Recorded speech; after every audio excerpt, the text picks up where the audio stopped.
This video, we're going to go through how to add products to your funnel pages. So this video does assume you've already integrated your Stripe account. So if you haven't already done that, refer to the video on integrating Stripe.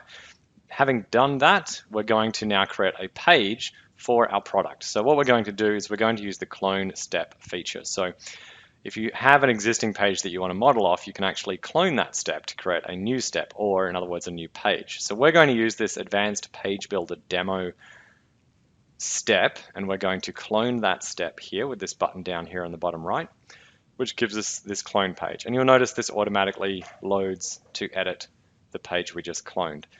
To change what it's called, we go into publishing and we change what it is. So I'm going to call this the product sale, and we'll change the URL, the path to it, to product-sale.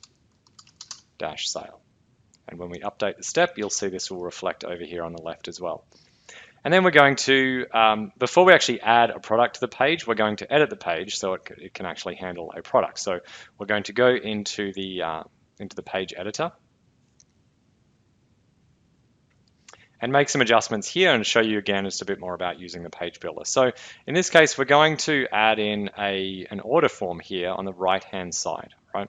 So we click the plus element, and I can actually select on this right-hand menu here.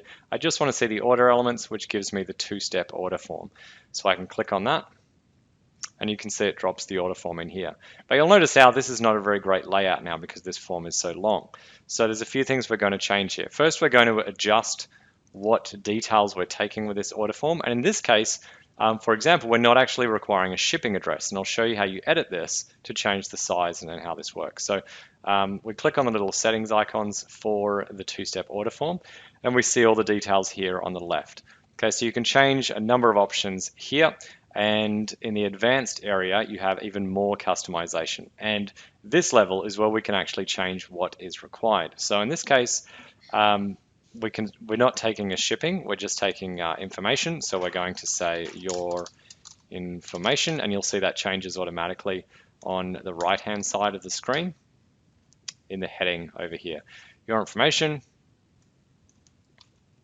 and you can either delete this headline, or you can put in anything you want underneath that. I'm going to choose to leave it blank.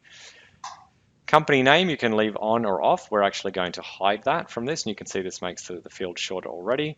Full name, email, and phone number. We can say we actually don't even need the phone number. We can leave that off.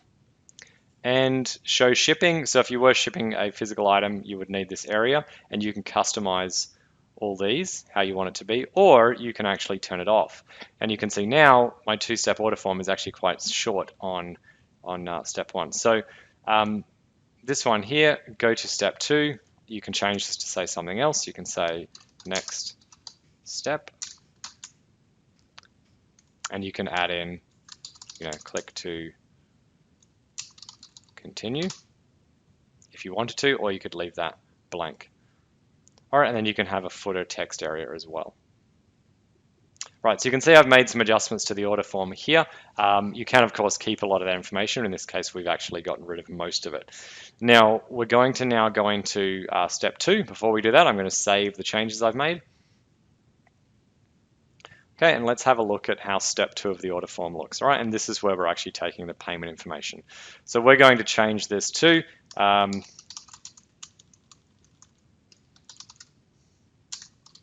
payment option. And you can either change this text to what you want it to be, or you can just delete it and have it blank. And notice here, the back button you can edit as well. So you can say edit personal information. Okay, so if someone hit that back, it actually makes more sense now. And then this is actually, this will be populated by our product. So we don't have to change this area here. You can, change the headers, but where you see dynamic item, that will automatically populate with whatever we set up as our product. Okay, and then down here, you can change the text of the credit card. We don't need to change any of that because it will be exactly as it is. And you can change these. So you could say, for example, item, and you could put here price, or you can change it to amount, whatever you like.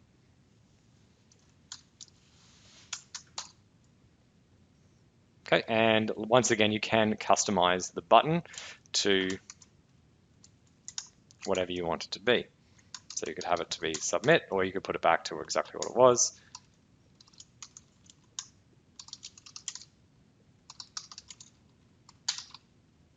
And again, you can put subtext in if you want. Right, you can change the credit card layout to either one field or three field. You can see here in the one field, it simply just puts all the information in together, card number, expiry, and CVC all together, or you can have it like this. So I'm going to leave it like that. All right. So now we see this is what our two-step order form looks like. We've got step one and here, and we've got step two here. So the reason this is a two-step, so you wonder if you're not aware of what this purpose does, is it means that the information will be captured here for step one, which will allow us to do various things with that, that information later in other videos, if the person doesn't complete the order, right? However, if they do, obviously they fill out step one and they fill out step two, it does actually complete the order itself. So very quickly now, we're going to make some adjustments to how this page actually looks, because we're going to say, look, when this is stretched, when this is looking like this, we want this to look a bit more neat. So we're going to say, we're going to add, we're going to move this under our video. We can drag this over here, and we can take our dot points.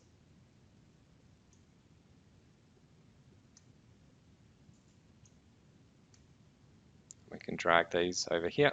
We don't need our button anymore.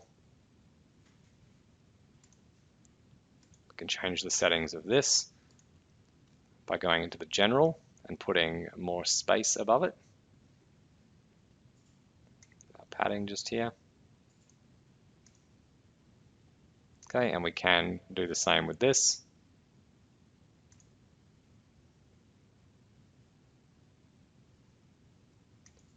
In this case, we're going to edit the column itself and edit the margin to bring this down. Okay, so you can adjust, the spacing and things like that. Now, if we actually have a look at our order form, in the advanced, we see step one, step two, it sort of sits nicely on the right there, either side, on the side of the video and the text. Okay, and obviously we would, customize all this information, and this would be get a ticket to outer space, right? And this would be our order. Again, these pages are deliberately not using anything to do with your business, because we are just going through the features of the funnel builder. So now we have the page looking like what we wanted to. We can go back and actually add our product. So we hit the save button on our page, and we go back to our main interface for the funnel editor. So the next step is to actually add our product. So on the right-hand area here of the step, if we select the page of our product sale, we click on products and click this plus icon here to add on your product. Now there are a number of options here. You can create, I'm going to go through this step by step, subscriptions or a one-time product. If it is a subscription, that subscription actually needs to be created in your Stripe account. That is covered in another video.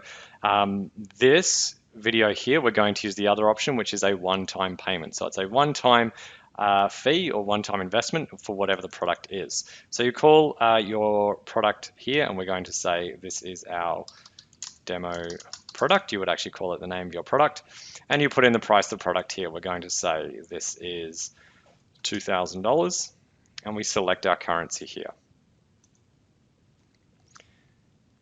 Now you can put in a custom override of what the payment actually looks like rather than just the dollar sign if you choose to. We're not going to use that. We're going to leave that blank. Product description, we're going to put on here. This is what actually comes up on your customer's credit card statement. So very important to put something in here that is going to clearly identify your company or who they believe they're doing business with, by whether it's your name or your company name, to minimize the issues of people not recognizing that transaction when they see it on their statement. Okay. Once you've done that, hit save, and you are just about good to go. So if we have a look at this page now, so if we go back to the overview of the page and we preview our page, we'll see now when we go into our order form, we can put in our information here.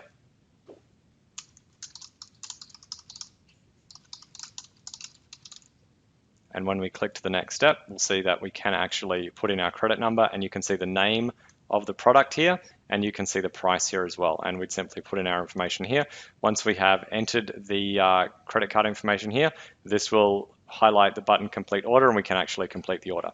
Once they press the complete order button, what this will do, of course, it will submit the order, but it will also send them to the next step in the funnel. So therefore, it's very important that in your funnel steps, you have what's usually called a thank you page or an upsell page at the next step. So thank you pages and upsell pages are covered in a video when we talk about linking the funnel steps together. But for this video, this is simply showed you how you can add a product.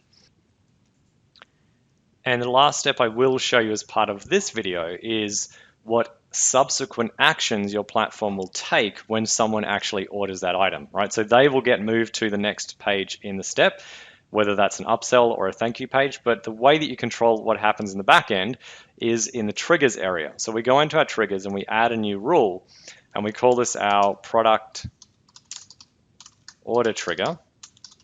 Okay, you can call this the trigger for that specific product, for example. And I'm going to put that to activate. And under our choose a trigger, we go down here and we select two-step order. And this is what I was talking about earlier, where you can change the conditions depending on if someone partially completes the order or whether they finish it. So we hit the add filter button, and we can say they're in the funnel, and you select the funnel of your order. We add another filter, and then you say submission type, and it's either an opt-in or a sale. So an opt-in means that they put their information in on step 1 and click the button to go to step 2, but did not complete the order.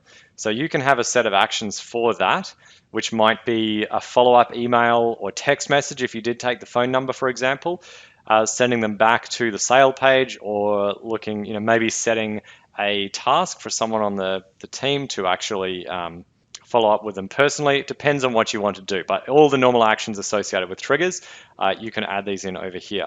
And same, you can have a separate trigger for if the actual sale is processed. So if the sale is processed, you may choose to run a campaign that would send them the delivery of the digital product or the login of whatever it is, or it might trigger notification to your team if there was some other fulfillment to do. All the normal actions you can run with triggers in terms of adding to campaigns, moving them along a pipeline with the ad opportunity, adding tags, emails to your team, SMS, all of this can be done in here.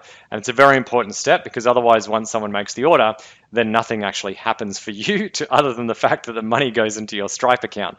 So that's great, but it's critical that you do set up your triggers, at least for a sale submission type. But ideally, you're going to take advantage of that option to set up specific triggers if someone just completes the opt-in step.